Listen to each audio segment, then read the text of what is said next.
হ্যাঁ, অটোই চলে আসবে।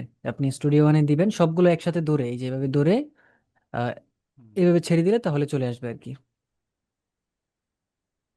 ওকে, তো আমরা এখানে যেহেতু সবগুলো অডিও চলে আসছে, আমরা চাইলে এখানে স্ট্রিপ সাইলেন্সের কাজ করতে পারি।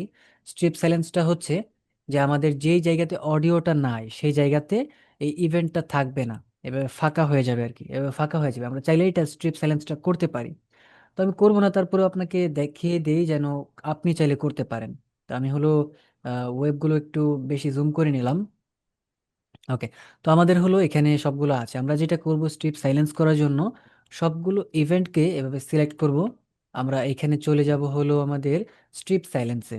এই যে এই টুলসটা উপরে দেখতে পাচ্ছেন নিশ্চয়ই, এটা হচ্ছে গিয়ে স্ট্রিপ সাইলেন্সের একটা টুলস। তো এখানে ক্লিক করলে আমাদের হলো এখানে আহ, যদি দেখেন যে লস্ট অফ সাইলেন্স লেখা আছে, তাহলে সেই অনুযায়ী কাজ করবে। যদি আপনি দেখেন যে এখানে লিটল সাইলেন্স বা নয়েজ ফ্লোর লেখা থাকে, তাহলে সেই অনুযায়ী কাজ করবে। এটা ধরতে পারেন একটা প্রিসেটের মতো আর কি।